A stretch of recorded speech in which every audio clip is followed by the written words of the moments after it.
Yesu Kristo ko yari ejo n'uyu munsi niko azokwama ibihe bidashira.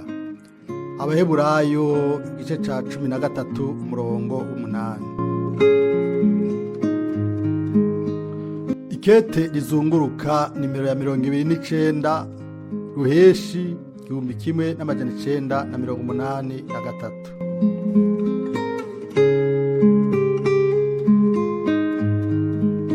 Uyu munsi weguriwe uhoraho Imana yanyu. Ntimube mu kwiheba no mu marira, ntimubabare kuko umunezero w'uhoraho niwo ubabera inkomezi. Nehemiya kigabane 8 umurongo w'9 gushika ku murongo wa 10. Ubwoko bw'Imana bwari bwaragarutse buva mu bunyagano, kandi uwo wari umunsi uhoraho yabahaye. Cari igihe kidasanzwe kuko naho bagarutse basanga imisaka, inyota idasanzwe yo mu mitima yabo yari yahawe inyishu. Ugusubira kubaka byari byatanguye, kandi ijambo ry'Imana ryari ryagarukanywe imbere y'amaso yabo. Guhera mu minsi ya Yosuwa, Isirayeli ntiyari bwongere gukora umunsi mukuru w'isago mu buryo nka buriya. Umurongo wa 17 na 18. Ijambo ry'ubuhanuzi ryerekeye igihe cacu ririko rirasohoza imbere y'amaso yacu. Naho hari imisaka igaragara, muri no minsi yacu Imana iriko irabandanya umugambi wayo w'agakiza. Iriko irahamagara ishengero ryiwe ngo risohoke rive i Babuloni mu mpwemu, kandi iriko irarishira ukundi gusha ku rufatiro rw'intumwa n'abahanuzi, aho Kristo ari we buye rigumya ifuruka kandi ry'agasongero. Ivyanditswe byose byahumetswe na mpwemu w'Imana kugira bitwigishe, bitwemeze, bidukosore, bidutoze indero mu kugororoka, kugira umuntu w'Imana abe ushitse akora igikorwa ciza cose. Timoteyo wa 2 igice ca 3 umurongo wa 16 na 17. Ubu rero tugeze ku iherezo. Sibijanye no gukora ibikorane nk'uko bisanzwe, aho abizera bumviriza isobanuro za kimuntu ku ijambo ry'Imana, naho ababikora babyiritirira ubutumwa. Atari amategeko kimuntu mu buryo bw'impwemu, ivugabutumwa ryose ku butumwa bw'igihe ryategerezwa kuba riri munsi y'ubushobozi bwa mpwemu yera, rigakorera mu bizeye. Abo bose bari mu ishengero bategerezwa kubakwa nk'uko byabaye ku ntango, kandi bakagira imyimenyerezo imwe nyene ishengero ryo ku ntango. Ubwiza bw'Imana buzogaruka nk'uko bwari ku ntango. Abahamagawe ngo basohoke bubakiye gusa ku ijambo ryahishuwe muri kino gihe, ntaco bongerako, ntaco bakurako, ngo bashire ku ruhande canke ngo babandanye igihe kirekire bazana ivyiyumviro vyabo mu buryo bw'impwemu. Umwami azotora ububasha bwiwe bw'ikirenga n'uburenganzira bwiwe mu ishengero, mu gihe tuzomenya neza ibibi tuzana iyo turyana tugashihana, mu gihe tuzoba twabihagaritse. Ijambo ryanditswe ryasubiye ukundi gushingirwa intahe ko ijambo ryavuzwe ari iry'ububasha n'ubushobozi nk'uko ryari riri ku ntango. Mu gusubira mu byagezwe igice ca 30 umurongo wa 12 gushika ku murongo wa 14 haranditswe ngo, ntiriri mu ijuru ngo muvuge muti, ninde azotugira mu ijuru ngo arituronderereyo? Ninde azoritwumvisha kugira ngo turyitondere?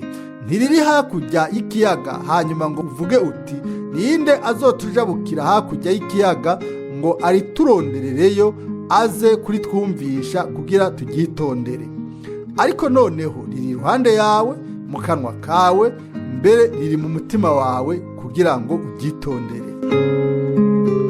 Ibyo nyene nivyo biriko birakoreka muri kino gihe tubayemo.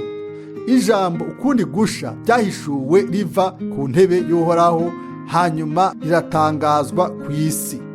Nta n'umwe agikeneye kujabuka amabahari agiye kurihiga, kuko ryaradushikiriye kandi ryarashikanywe mu isi yose. Mu gihe cyo ku kagoroba umuco waratse, izuba ry'ubuntu rifise agakiza no gukiza ingwara mu mababa yaryo ubu ririko riraka mu nkomezi zaryo imbere y'uko ryongera kurenga, nk'uko byagaragaye ku ntango y'umunsi w'agakiza. Uguseruka kw'izuba be no kurenga kw'izuba n'ibihe bibiri bikomeye. Ubu rero tugereranye mu buryo bw'impwemu izuba ryo kugororoka. Ijambo ryatangajwe rikatugeraho ritegerezwa kuba igifadika kizima ku bwa mpwemu.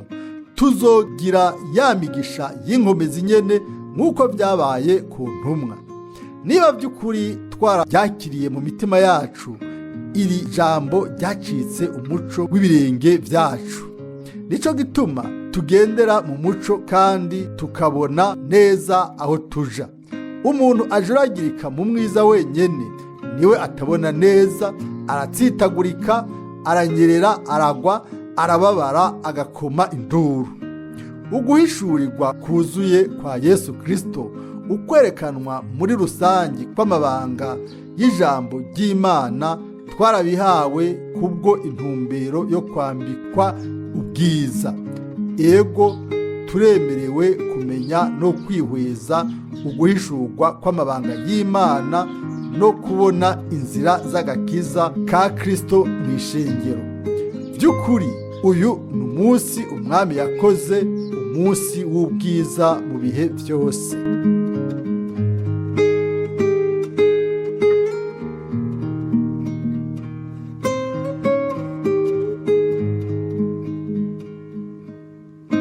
Umwidegemvyo mu mpwemu. Bene data, mwahamagariwe umwidegemvyo. Abigalatiya igice ca 5:13. Kristo yaratubohoye adukura mu bunyagano bw'icaha, aturongora mu mwidegemvyo utangaje w'abana b'Imana. Uwo mwidegemvyo mu mpwemu uwo yadushizemwo ugaragara turi mu mbibe z'ijambo ry'Imana. Mu gihe umwe wese akora ivyo agomba, nta mwidegemvyo uba uhari. Usohotse akava mu mbibe z'ijambo ry'Imana aca atakaza umwidegemvyo w'impwemu ukundi gusha, agaca yongera kuba inyagano y'imikorere ya kidini. Si mu madini no mu mashirahamwe ya gikristo gusa hari imitegekere n'amategeko, ariko no mu bitirira ubutumwa bw'igihe. Ahantu hose binjiza inyigisho zimwe zimwe n'amabwirizwa ayo ariyo yose, aho rero agakiza ntikaba kakibonerwa mu gikorwa co gucungura cabereye ku musaraba i Golgota, ariko kaba gafatanije n'igikorwa umuntu ubwiwe yokora ngo akabone. Ukwizera kwacu be n'inyigisho zacu, ivyiyumviro vyacu be n'ibikorwa vyacu, uburyo bwose bwacu bwo kwiyumvira, byose bitegerezwa kuba bihuje n'ijambo kandi ntibigomba kuja inyuma. Imana iri ni ijambo ryayo, kandi nta n'umwe yigeze kwiha uburenganzira bwo kwizera aciye iruhande yayo, canke ngo yiyumvire, avuge canke abeho aciye hejuru yayo. Uguma muri Yesu Kristo aguma mu ijambo ry'Imana. Biciye ku butumwa bwa nyuma tweretswe neza mu buryo bwiza kandi budutangaza ko Bibiliya yuzuye kuva ku kigabane ca mbere bihuza neza vyose mu buryo bw'agahore. Ivyanditswe vyera vyose hamwe vyitwa ijambo ry'Imana. Irya Mana nyene yavuze mu isezerano rya kera niyo Mana nyene yavuze mu isezerano rishasha. Mbega hari iryungane na rimwe Imana yoba yarasubiye ko kera muyo yavuze? Kandi uno munsi mbega hari umurongo yosubira kuvuga uko itawuvuze? Turumva rero hasohoka mu kanwa kabizera amajambo nk'aya, ariko ivyo biri mu isezerano rya kera, canke ngo ariko ivyo Imana yabibwiye Mose muri kiriya gihe. kandi ngo ivyo biri mu byagezwe, mu bahanuzi canke mu mazaburi. Mbega Yesu ubwiwe ntiyisunga isezerano rya kera, Mose n'amazaburi be n'abahanuzi? None inyigisho z'intumwa zari zishingiye kuki? Pawulo n'ibihe vyanditswe yashobora kwifashisha iyo yagomba gusoma ijambo ry'Imana? Yakura hehe uburorero bwose yakoresha mu vyete vyiwe? Muri kiriya gihe isezerano rishasha ntiryari bwabeho. Mu Baroma 3:31 arandika ati, mbega dutituza ivyagezwe ukwizera? Igihushane twemeza ivyagezwe. Mu Baheburayo 8:10 asubiramo ijambo ry'uwavugishwa n'Imana Yeremiya 31:33 ati, ehe isezerano nzokorana n'inzu ya Isirayeli inyuma y'ijya misi, niko umwami agize, nzoshira amabwirizwa yanje mu mpwemu yabo, kandi nzoyandika mu mitima yabo, nzoba Imana yabo, nabo bazoba abantu banje. Ntihanditswe muri ino mirongo ngo nzoshira ibyagezwe vya Mose n'amabwirizwa yavyo yose muri bo, ariko handitswe ngo nzoshira ibyagezwe byanje mu mpwemu yabo, nzovyandika mu mitima yabo. Ibyagezwe vya Mose birimwo ivyo bibiri.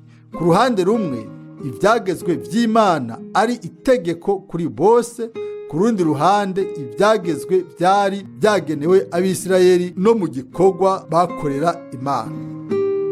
Mu byagezwe vya Mose harimwo ivy'impwemu, icagezwe c'Imana nivyo byagomba gutangazwa nko guhishurirwa. Abaheburayo 3:15. Uwo niwo mugabane wagenewe abizera. Niba mwene data Branham, Pawulo abanditse inkuru z'ubutumwa bwiza bune hamwe n'intumwa bisunze isezerano rya kera, si kugira ngo baturemeke umuzigo uremereye w'ivyagezwe vya Mose, ariko munsi y'umuzigo woroshe kandi wahutse wa Yesu Kristo. Matayo 11:30. Pawulo ntiyanditse ati, ibyagezwe rero ni ivyera, nibwirizwa ni ryera, riragororotse kandi ni ryiza. Abaroma 7:12. Kuko tuzi yuko ivyagezwe ari ivy'impwemu. 14. Mbega ntiyerekana ko icaha tukimenyeshwa n'ivyagezwe? Ibintu byose abantu bikorera ubwabo bigomba gukugwaho. Kubera iki none Yesu yashizwe munsi y'ivyagezwe? Ntiyaje kubikuraho, ariko yaje kubishitsa byose neza mu bugwaneza kugira ngo aducungure ku vyagezwe. Abigalatiya 3:13. Twarabohowe ku nyuguti kugira ngo dushobore kwinjira mu muntu musha w'impwemu, hanyuma dushobore gukora igikorwa c'isezerano rishasha mu buryo bugororotse. Abacunguwe bose baronse ububasha bwo gucika abana b'Imana. Uhereye kuri Adamu, abantu bose bari munsi y'umuvumo Imana yavuze inyuma y'icaha ca mbere. Munsi y'ivyagezwe, ukutumvira amabwirizwa y'Imana kose kwagirirwa guhanwa. Ariko umwami Yesu, umwami n'umukiza wacu, yaraje kuri inosi yikorera igihano c'icaha n'urupfu, nukuvuga ugutandukana n'Imana by'ibihe bidashira, hanyuma adusubiza hamwe n'Imana. Nico gituma yasemereye ku musaraba ati, Mana yanje, Mana yanje, ni iki kikumpebesheje? Singwati yonyene yo gucungura ubugingo bwacu yarishwe n'amaraso y'igiciro y'umwagazi, ariko nikiguzi cuzuye kandi ntabanduka catanzwe. Impano ya mpwemu yera ni ngwate, ni umushuzo werekana ko dufise uburenganzira ku gucungurwa kuzuye kw'imibiri yacu. Abanyefeso 1:13 n'igice ca 4:30. Ariko noneho amaraso yarimwo ubuzima bw'Imana, yarimwo ikiguzi gitunganye co kuducungura, kandi ntabanduka. Imibiri yacu irarindiriye ukubohoka no guhindurwa, ariko ubugingo bwacu bwarabohowe buronka ubugingo budashira.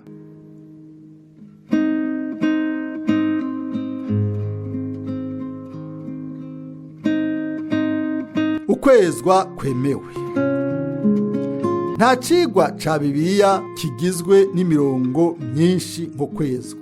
Nubwo biruko biboneka ko abantu bake cane aribo batahuye ico arico ukwezwa nyakuri n'Imana, kuko nko mu bintu byinshi barafise ivyiyumviro vyabo ku kwezwa, bibatera kurondera kwiyeza uko bavyigenera. Mbere ivyo ntaho bihuriye n'ivyo Imana itegeka, ariko ni ukwezwa kugukorana. Ariko umwami arashaka gusanga ishengero rimuhimbaye rishobora guhagarara imbere yiwe ritagira umugayo ubwo azogarukira. Imana nyene amahoro ibeze ubwayo umuntu wanyu yuzuye, umuntu wanyu wese, impwemu, ubugingo n'umubiri bizigamwe bitagira umugayo, aho umwami we mucunguzi wacu Yesu Kristo azogarukira. Uwabahamagaye niwo kwizigirwa, niwe azobikora. Abitesalonika ba mbere igice ca 5 murongo wa 23 gushika ku murongo wa 24. Ikidukorako muri ano majambo nuko abizera bino vyerekeye ari abazoba bari ku isi aho umwami Yesu Kristo azogarukira.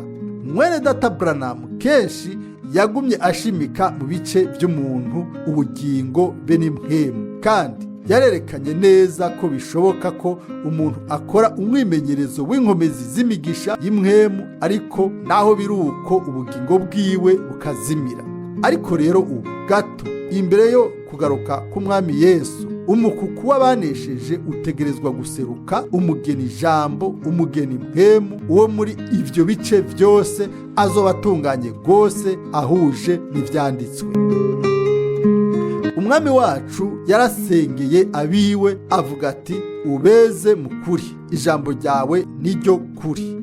Aya majambo arashika kuri. Ukwezwa guhimbara Imana gukorwa gusa mu buryo bw'ijambo ry'Imana. Nta kundi kwezwa na kumwe gufise ico gusobanura imbere y'Imana. Ibyacu bwite byo kwezwa, inkomezi zacu bwite ntibishobora guhagarara imbere yayo.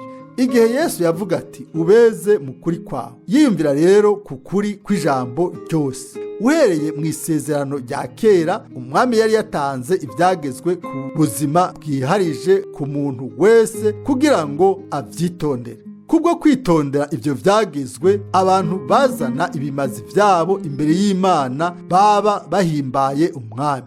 Mu Balewi igice ca 11 umurongo wa 44-45 haranditswe, kuko ndi Uhoraho Imana yanyu, mwiyeze mube abera kuko ndi uwera. Kuko ndi Uhoraho yabakuye mu gihugu ca Egiputa, kugira ngo mbe Imana yanyu, namwe mube abera kuko ndi uwera. Mwisezerano rishasha hategetswe abahamagawe n'Imana gusohoka. Nimwitandukanye nabo, niko umwami agize. Ntimukore ku kintu gihumanye, nanje nzobakira. Nzobabera so, namwe muzombera abahungu n'abakobwa, niko umwami nyene ububasha bwose agize. Nuko rero ko dufise ayo masezerano, bakundwa, twiyuhagire imyanda yose y'umubiri be n'iy'impwemu, duheraheze ukwezwa kwacu mu gutinya Imana. Abikorinto ba kabiri igice ca 6 umurongo wa 17 gushika ku gice c'indwi umurongo wa 1. Ukwezwa kuzuye twerekwa mu ijambo ry'Imana bitegerezwa guhera mu bugingo bwacu, hanyuma mu mpwemu yacu, hanyuma mu mubiri wacu. Ni gusa iyo ijambo ryinjiye mu bugingo bwacu niho mpwemu ashobora gushitsa ukwezwa kuvuye ku Mana mu muntu wacu wose. Ukwemera ijambo ryose ry'Imana bivuye ibwina no gushaka cane kuryumvira nibyo bisabwa kubwo kwezwa kukuri. Mu Balewi igice ca 22 umurongo wa 17 gushika ku murongo wa 30, umwami atanga amabwirizwa y'uburyo bwo kuzana ibimazi. Kuko uwizeye yazanira Imana ikimazi kitagira agasembwa cahimbara umwami. Ariko ku ruhande rwiwe uwagitanga yategerezwa guhuza n'ijambo ry'Imana kugira ngo yezwe mu kuri navyo. Kuri twebwe umwagazi w'Imana utagira agasembwa waratanzwe nk'ikimazi gitunganye. Ni muri we natwe twacitse abemewe n'Imana kandi nk'abizera turareka tukezwa mu kumvira tugasohoza mu kuri.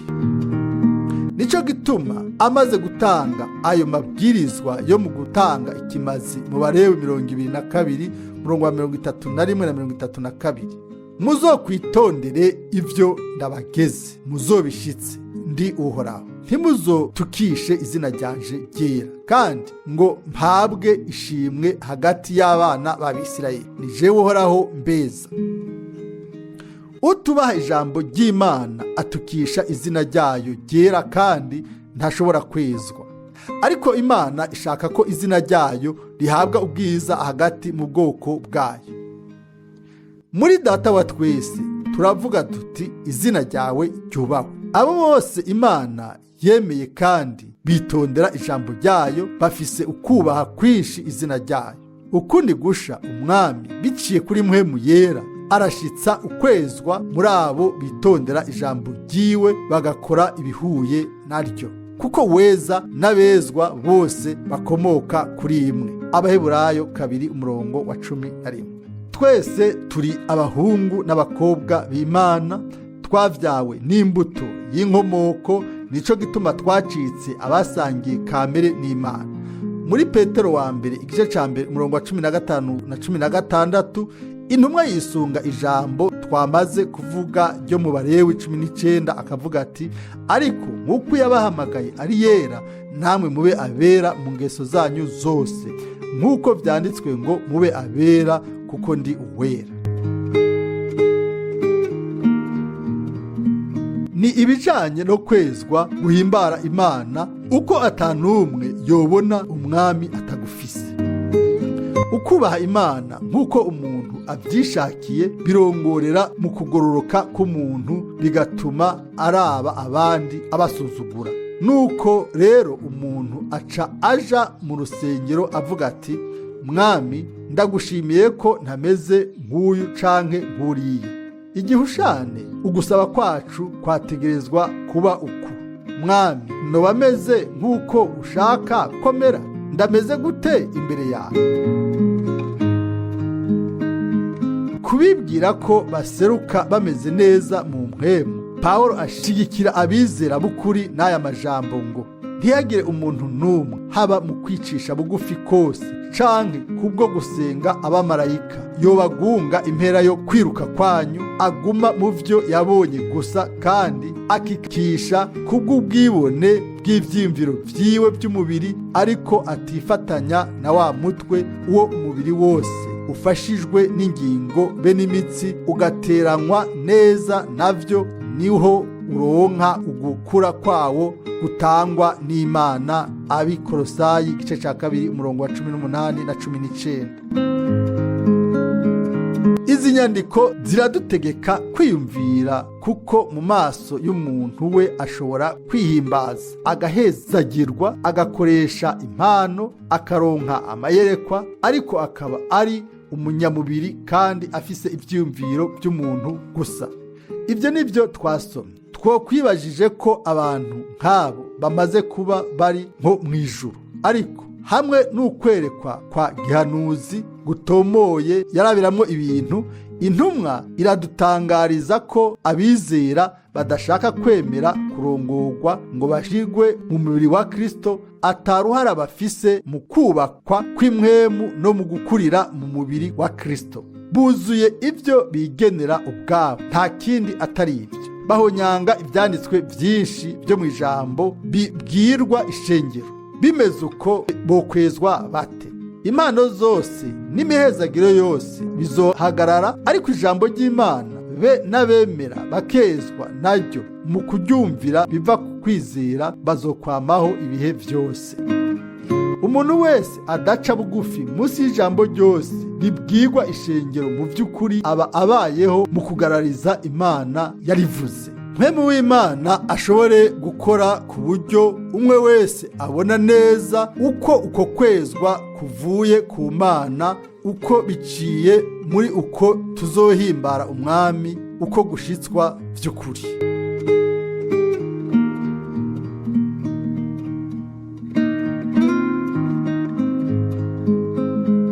umubiri nk'urusengero rwa Mwene. Intumwa Pawulo arandika ati: murazi ibyagezwe twahawe n'umwami Yesu kubabarira ibyo ari byo. Ico Imana igomba ni ukwezwa kwanyu, ko mwirinda ubushakanyi. Abitesanika ba mbere igice ca 4 umurongo wa 2 n'umurongo wa 3. Amajambo akoreshejwe hano ubushakanyi yerekeye imibonano mpuzabitsina binyuranye nuko byagenewe abagabo ku bandi canke ku bikoko. Abalewi 18 umurongo wa 22 na 23. Abaroma igice ca mbere umurongo wa 24 na 28. Ibyo bintu bifise inkomoko mu itongo rya Edeni. Nukuvuga ubusambanyi bw'igikoko butari burekuwe, ya nzoka ya mbere hamwe na Eva. Ukwifuza kubumaka kudahagarikwa, iyo ni indwara kandi biva ku badayimoni, kugaragazwa n'ukwifuza k'uburyo bwose bw'ubushakanyi bisambura abantu. Imana yaraciriye kwiteka bikomeye ubusambanyi n'ukonona imibiri uko itagenewe, kandi ibisagara byabereyemwo ubushakanyi byaraturiwe atakagongwe, kuko imbere y'Imana byabaye ibihumanye. Yuda umurongo w'indwi.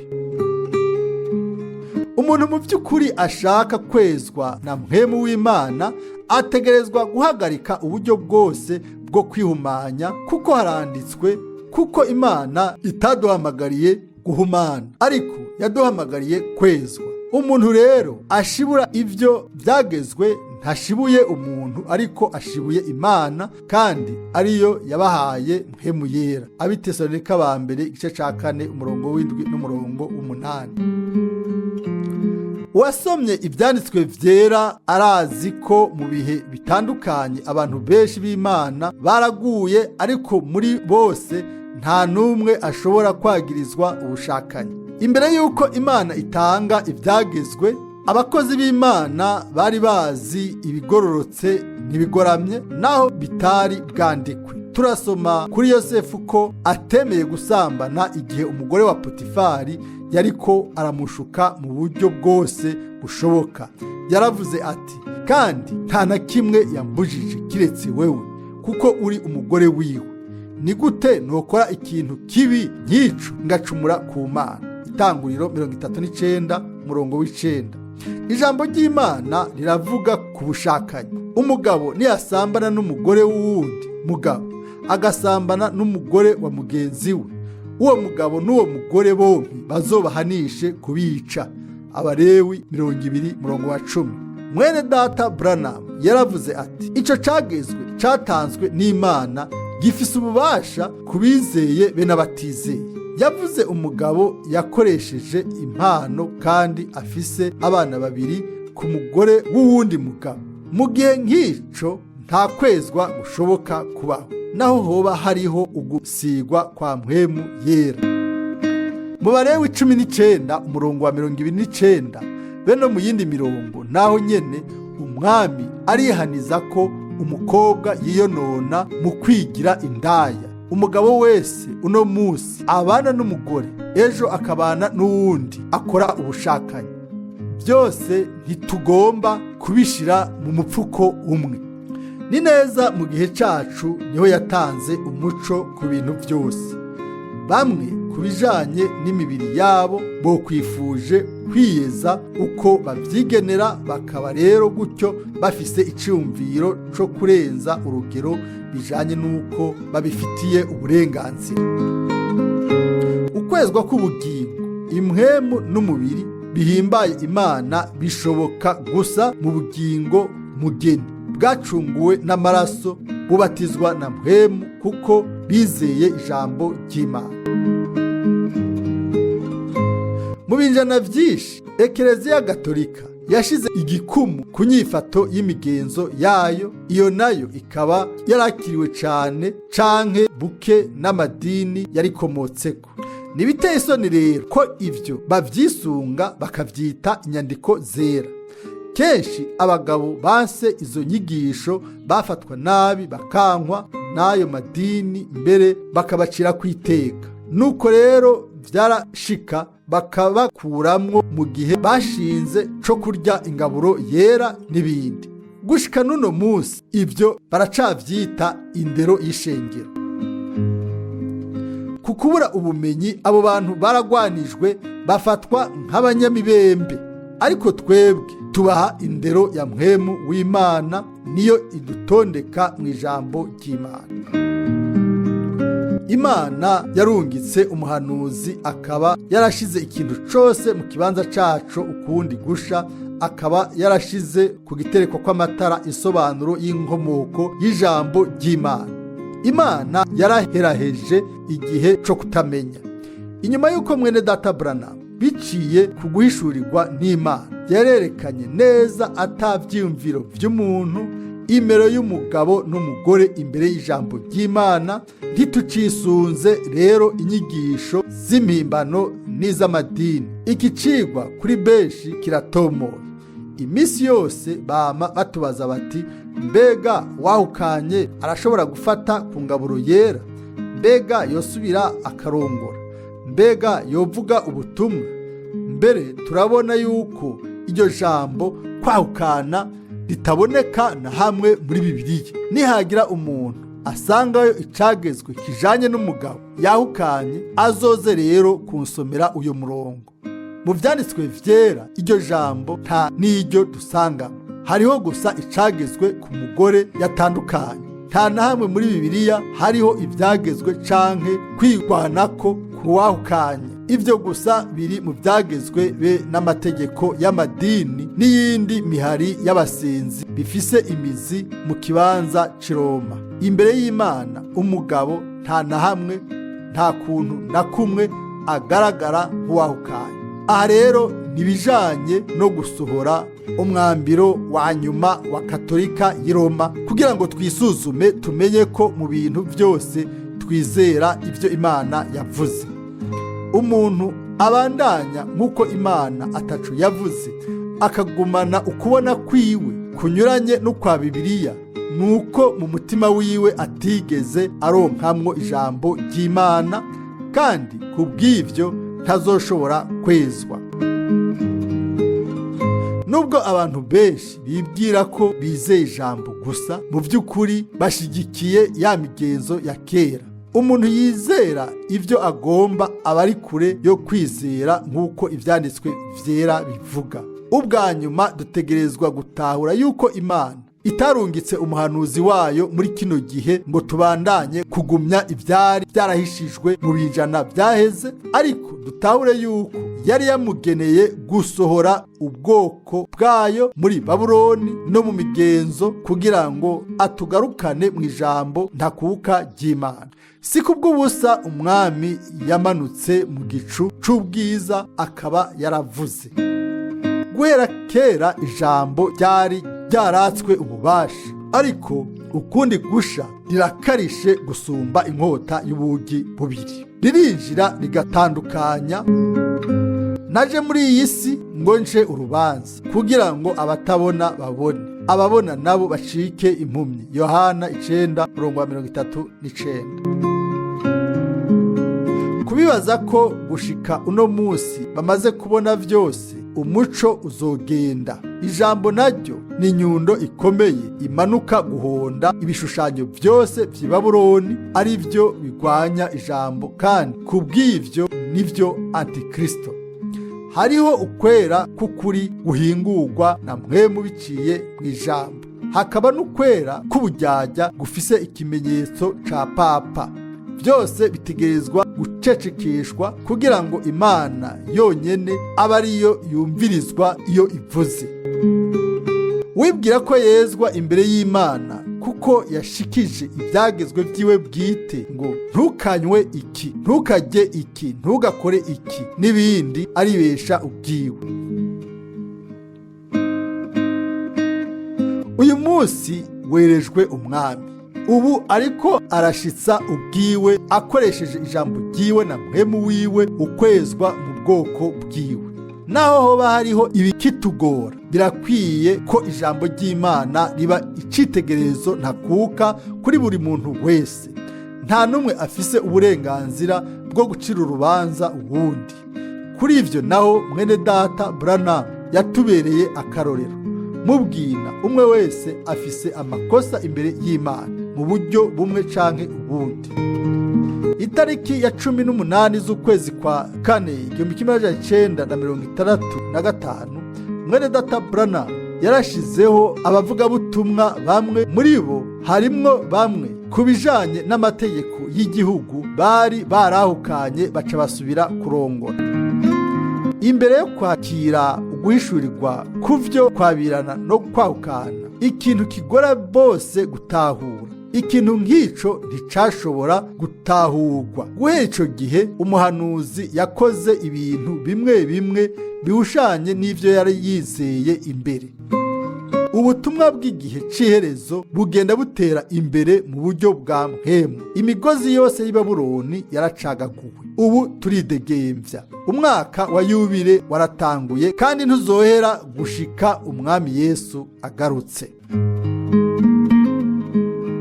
None muravuga iki kuri mwene data Sidney Jackson? Itariki 23 z'ukumunani mu 1964 mwene data Branham yaravuze bino: kubera iki mwene data Jackson n'umufasha wiwe basigura vyinshi kuri jewe? Kubera yoba ari umuhigi? Oya, kuko hariya hariyo abagenzi benshi b'abahigi. Kuki none asigura ibintu vyinshi kuri jewe? Yaba gusa mwari muzi ibanga ry'inyegejemwo muri ivyo vyose. Ariko rero simbwira abantu amabanga yose nzi. Ariko kubera iki ivyo? Kuri irya saha nyene umwami yambwira ati vugana na Sidney Jackson wo muri Afrika y'Epfo. Umwami yamubwiye ko nawe yategerezwa kuza hano. Imbere y'amaso y'abantu uwo mwene data yejejwe yaboneka ko ikirabagu, kubera ko ubuzima bwiwe bwose yubakanye n'umugore yahukanye. Ariko imbere y'Imana cari igikoresho yacaguye kandi kitagira umugayo. Ushobora gutahura ko Imana mu gihe kimwe yabwiye mwene data Branham muri Leta Zunze Ubumwe za Amerika be na mwene data Sidney Jackson muri Afrika y'Epfo ashobore kubitahura. Ushobora kubitahura natahure yuko uko nyene umwami yabwiye mwene data Branham itariki imwe y'ukwezi kwa kane umwaka wa 1962 ari muri Leta Zunze Ubumwe za Amerika, imubwira gushingura ivyo kurya. Hanyuma itariki zibiri ngaha i Buraya nanje ambwira ivyo nyene n'ijwi ryumvikana ry'ububasha. None haruwo harira ko ico gikorwa kitaranguwe mw'isi yose? None ukubaha ingingo y'Imana biri hehe? Ninde yamenye icumviro c'Imana? Ninde yabaye umujanama wayo? Mbega imbabazi zayo ntizisumbya inkomezi urubanza? Ubuntu bwiwe ntibusumbya ubushobozi ivyagezwe? Mbega gusamburana kw'abakristo hagati yabo si bikorwa by'abadayimoni? Satani wenyene niwe aza gusambura, Imana nayo irubaka. Aho Imana iri haba amahoro, umugisha n'urukundo. Mu butumwa bwiza bwitwa kubaha umukozi w'Imana, mwene data Branham arerekana neza agatanga akarorero ku kutubaha kwa Miriyamu na Aroni batubashe Mose. Mu vyumviro vyabo bibaza ko bari mukuri, ariko nk'uko mwene data Branham abivuga, ntibamenye ko Imana yari inyuma y'ivyo Mose yakoze. Ntibatahuye yuko umuhamagaro w'Imana utavana n'ibikikije umuntu mu buzima busanzwe bw'uwo ahamagawe. Miriyamu yarahanywe bikomeye kubw'uko kutubaha. Mu butumwa bwitwa kuraba kuri Yesu, mwene data Branham aravuga ingene Imana yahanye mushiki wacu Branham kubwo kutubaha umugabo wiwe. Mushiki wacu Branham yari yugaye urugi n'ishavu imbere y'umugabo wiwe. Mbere wewe ntiyari yanavyitwayeho. Muri ubwo butumwa aravuga ati: ariko mpwemu yera we ivyo ntiyabiretse ngo bigende uko. Ngiye gusohoka yarambwiye ati: genda umubwire asome ijambo ryo mu Guharura 12 umurongo wa 14. Naciye ninjira mfata Bibiliya ndasoma, nihajya Miriyamu umuvugishwakazi w'Imana yatwenze n'agasuzuguro mwene wabo Mose, kuko yari yarongoye umukobwa w'Umunyetiyopiya. Ibyo bintu byashavuje Imana, iravuga iti: vyari kuba vyiza se amuciriye amate mu maso gusumba kuba yakoze ivyo. muri kino gihe nk'uko bitigeze kubaho haraboneka ukutubaha mu bantu. Ibyo biri mu mpande zose, haba mu baganza, haba mu mareta, imbere y'Imana n'ijambo ryayo, abana imbere y'abavyeyi, mu mashure be n'imbere y'ubukozi mw'ishengero. Ni kubw'ivyo ishengero riri uko rimeze. Mwene data Branham yavyerekanye mu buryo bukora ku mutima. Mbega ntivyerekanywe neza igituma dutegerezwa guheba ibyo dufitiye uburenganzira kugira ngo Imana yonyene ironke ibyo ifitiye uburenganzira? Ni kangahe dushaka kugwanira ubwacu uburenganzira, hanyuma kubw'ivyo tugashaka kugunga abandi. Ukubura ukubaha kwa Miriyamu na Aroni, mbega by'ukuri ntikwabaye kutubaha Imana? Ukutubaha bivanze n'ubugararizi bya Kora na Datani n'abandi bose babakurikiye. Ntikwabaye ukutubaha no kugarariza Imana? None ni ryari tuzokubaha gahunda y'Imana tukayinjiramo? Mbere na bene data mu gikorwa c'Imana uno munsi barasuzugurwa ku rugero bitigeze kubaho mbere. Abazezwa shengero bari bakwiye guhabwa icubahiro inshuro zibiri nk'uko ivyanditswe bivuga. Barasuzugurwa bagafatwa nk'ubusa, kandi abakora ivyo barongera bakabaza bati none ishengero riri hehe? Kuri bo nta ciza na kimwe kiriho, nta kigororotse, bonyene ubwabo nibo bagororotse. Mwene data Branham yaravuze ati abo bantu ubwabo bazana ibirego inshuro 9 ku 10 nibo ataco bafise. Abo bagabo bazokwihimbira inyigisho zishasha izo bibwira mu vyiyumviro vyabo ko zigororotse, hanyuma bavuge ubutumwa buhuye n'ivyo amatwi yabo yifuza kumva. Ijambo Paulo yandikiye Timoteyo ritwibutsa ibyabaye mu bacamanza 17. Muri kiriya gihe umuntu yashobora kwinezereza mu guha akazi umugabo ngo amubere umuherezi mu nzu yiwe. Babajije ingenzi bati uvuye hehe? Nayo irishura iti ndi umulewi, mvuye i Betelehemu mu Buyuda, ngenda ndondera aho mba hambereye. Abo bantu n'ubu baracariho kandi si bake. Ubwo nyene acahabwa akazi mu kibanza c'abana. Igishushanyo c'Imana cari gisanzwe kiriho, efodi yari yateguwe, nuko uwo mugabo aca yinjizwa mu gikorwa. Ariko ivyo ntivyari bivuye ku Mana. Mika yariyumviriye ati ubu ndazi ko Imana izongirira neza kuko mfise umulewi nk'umuherezi. N'umurongo wa 13. Tushobora gukora ikintu cyo kubaha Imana cane, kandi nta bundi buryo bwiza bwo kwibesha. Ku ruhande rumwe turashaka gukora vyose bihuje na Bibiliya, ku rundi ruhande ni ikintu kigwanya Bibiliya mu mpande zose. Muri iyo nzu ntihaberayo ugusenga Imana nk'uko umwe wese ashobora kubisoma, ariko basenga ikigirwamana. Abo bantu bumva banezerewe kuko hari umugabo yavuye i Betelehemu mu gisagara no mu gihugu ahategerezwa kuva umuhanuzi ahambaye uwo Mose yari yaravuze. Neza neza muri kino gihe gikaze, mpwemu w'Imana agire asubire kuvugisha umwana w'Imana wese, kumbure ubwanyu. Uri mu ishengero ry'Imana azoshira ku mutima ico mpwemu abwira amashengero. Ishengero ry'umwami ntiriri aho abantu bigenza ukudasanzwe, ariko riri aho Imana ishobora gushira ubukozi butandukanye. Haranditswe ngo yahaye bamwe kuba intumwa. Naho honyene ibintu bimeze uko habera igikorwa c'ukuri c'Imana, hakaba ukubaka umubiri w'ishengero ry'umwami. Turagomba kubaha gahunda y'Imana muri vyose, hanyuma tugaruke ku ijambo ry'Imana. Umwami ashobore kwereka neza bose ko ukwezwa kuriko kurasohoza kuri abo bose bemera bakanyengeterwa n'ukuri kw'ijambo ryayo. Kuri abo bose babwirwa iri jambo rirabahamagara, nimwegeranire imbere y'ihema ryo guhishurirwa. Imana uno munsi itanga inyishu imwe kuri buri wese, hanyuma ukwinginga gusa niko kodufasha. Ukozwa no kwihana ibyo bamwe bagiye bategeka abandi n'ijwi rirerire nibo bategerezwa kubikora mu gacerere. umuntu wese ubu adashobora kumenya ubu ukutemegwa hamwe n'ubwansi bwo kwicisha urwanko rwakwiragijwe bizomugora kwiyuzuza no kubabarirwa. Kuri benshi ibyo bizoshika bitevye.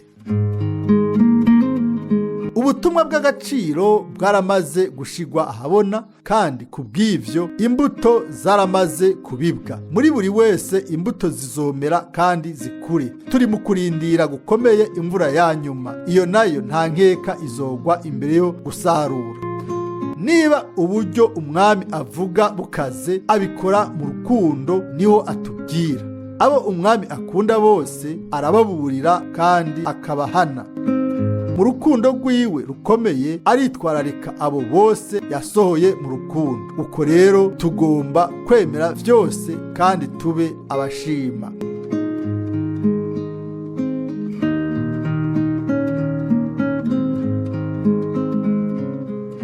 Ibyabaye bidasanzwe.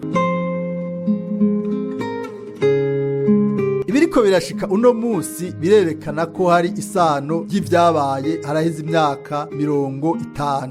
Muri kiriya gihe habaye ibibazo by'ubutunzi byagize ingaruka mbi ku kiremwa muntu. Mu kwezi kwa 11 umwaka w'1932 Franklin D. Roosevelt yari yamamaje mu gihe cyo kwitegurira amatora y'umukuru w'igihugu, avuga ko agiye guhindura ibintu mu by'ubutunzi. Yaciye atorwa aba umukuru w'igihugu ca Leta Zunze Ubumwe za Amerika. Yari yemeye ko azohindura ibintu byinshi harimwo n'iterambere mu by'ubutunzi. Itariki 4 z'ukwezi kwa gatatu umwaka w'1933 yahawe kurongora igihugu, asubirira uwitwa Herbert Hoover yari mu mabanga. Muri ico gihe nyene Iburaya hashitse ibibazo mu by'ubutunzi, ibintu byariko biraba bibi cyane. Itariki ya 30 z'ukwezi kwa mbere mu mwaka w'1933 Hindenburg yashikirije amabanga yo kurongora igihugu. Hitler itariki ya 27 kwezi kwa kabiri umwaka w'1933 umugwa mukuru w'Ibudagi Berlin hariko haka umuriro. Itariki 5 z'ukwezi kwa gatatu umwaka w'1933 umugambwe w'abasosiyaliste watsinze amatora y'abashinga amateka. Muri kiriya gihe niho batangura guteza imbere imigambi yari yateguwe kera. Haca rero hatangura ihonyabwoko riteye ubwoba ry'abayuda ritari bwigere ribaho. Ariko rero si mu by'isi gusa dusanga ukubangabangana kw'ivyabaye, no mu by'imhemu hakoretse ibikomeye mu bwoko bw'Imana. Itariki 11 z'ukwezi kwa gatandatu umwaka w'1933 isaha y'umunani z'umuhingamo umwami yaramanutse igihe mwene data Branham yariko arabatiza i Jeffersonville muri Leta Zunze Ubumwe za Amerika. Yamanutse kuri we mu nkingi y'igicu imuha ibango ryo kujana ubutumwa kugira ngo hategurwe ukugaruka kwa Kristo. Mbere mu mwaka w'1932 n'1933 yatangaje mbere uko Hitler na Mussolini bagira bakore. Yeretswe ibintu bimwe byagira bizobeho gushika ku kugaruka k'umwami. Muri ivyo yaravuze ko Roosevelt azokwega intambara y'isi yose ya kabiri. Neza neza nivyo vyashitse. Mu kwa gatanu umwaka w'1945 ibisagara vyinshi byari imisaka n'iminyota. Hafi miliyoni 6 z'abayuda bari bishwe mu buryo buteye ubwoba. Muri rusangi iyo ntambara y'ubusazi yahitanye imiliyoni 55 z'abantu hagati y'umwaka w'1939 n'1945. Umwaka umwe inyuma y'intambara mu kwezi kwa gatanu mu mwaka w'1946 mwene data Branham niho yasubira kurungikwa gutangaza ubutumwa mu mahanga. Igikorwa gikomeye ca mpwemu caciye gitangura. Ubwo rwango rwa Satani rwari rwatumye ab'isi bisambura ubwabo, rwaciye rutegerezwa guhangana n'urukundo rw'Imana. Ikanguro ryogeranywa gusa n'ubukozi bw'umwami be n'ubw'intumwa ryaciye riza rikwira isi yose. Muri ico gihe nyene abayuda benshi baciye basubira mu gihugu cabo. Itariki 14 z'ukwezi kwa gatanu umwaka w'1948 leta ya Isirayeli yarashinzwe. itariki 9 z'ukwezi kwa kane umwaka w'1996 habaye ugusukwa kwa mpwemu yera bihuje nuko byabaye ku ntango inyuma y'ibinjana byinshi. Ibyo byabereye kwibarabara ry'Azusa i Los Angeles. Gato inyuma yaho itariki ya 28 z'ukwezi kwa kane mu mwaka w'1999 i San Francisco yashikiwe na nyamugigima ikomeye. Neza neza ku burengerazuba bwa Leta Zunze Ubumwe za Amerika. Guhera ico gihe habaye impinduka, turashobora kubona ibintu bibiri bigenda bibangabanganye. Uruhande rumwe, nta hantu ku isi hari abizeye benshi ba Pentecote amamiliyoni nk'uko biri mu bice bya Los Angeles iburengerazuba bwa Amerika. Ku rundi ruhande naho nyene i Los Angeles mwene data Branham ku iherezo ry'ubutumwa yaravugishijwe ahumekewe na mpwemu yera urubanza rw'Imana kuri ico gisagara, ukugabugwa no kwibizwa mu kiyaga ku ruhande rw'uburengerazuba.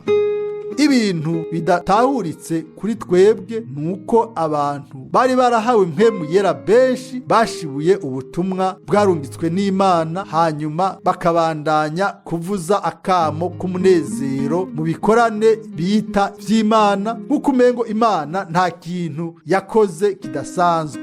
Kuvyo mwene data Branham yavuze mu butumwa bwiza, bamutwengana akagongwe bibaza ngo bari mukuri kuko bafise umubatizo wa mpwemu yera. Mbega ingene gutetegwa kubarindiriye mu kanya kari hagufi co kimwe n'abandi benshi. Ese ukuntu twagomba kuba abashima cane Imana yacu kubwo umuco yaduhaye biciye mu butumwa bwa mwene data Branham.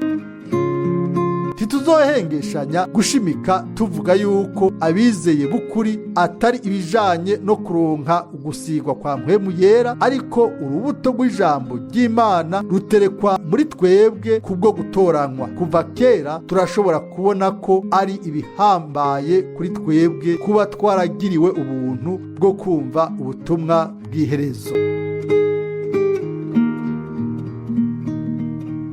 Turamenye yuko ibiriko birashika mu vya politike n'ubutunzi, haba mu gihugu canke mw'isi yose, hamwe n'ibijanye n'izo mpinduka byose biri mu migambi w'Imana yateguriye igihe c'iherezo. Hari ubwoko bihuye n'ubuhanuzi bwa Bibiliya buzogiramwo uruhara rudasanzwe, ntaco dushobora kubihindurako. Agakiza no guhona, umuvumo n'umugisha, ukwizera n'ubugarariji, umuco n'umwiza biranyuranye kandi byamye bigwanira ku kibuga kimwe. Mu buraya bwo hagati turashobora kubona ivyo uhereye mu gihe c'ubugorozi. Ubu rero turashobora kubona ko iterambere rya politike rigiye gukomera co kimwe n'amadini. Ugutangaza kwabaye mu mwaka w'1980 byo gukuraho ibice byabaye ku mugaragaro mu buryo ntabanduka, bihuye nuko babiteguye kuva kera. Bita ibice ikintu cose kitari amashengero y'igihugu canke ayigenga amenyekana. Ataguhakana mwene data Branham yaravuze nuko hazoba agahato kw'ishengero mugeni, ko abatazoba bari mu nama mpuzamakungu y'amashengero bazobuzwa kuvuga ubutumwa, ariko ko ari neza neza mu gihe gitangurira ukugaruka ku mwami ibintu by'indengakamere ivyo turindiriye twese bizoshitswa mu mugeni.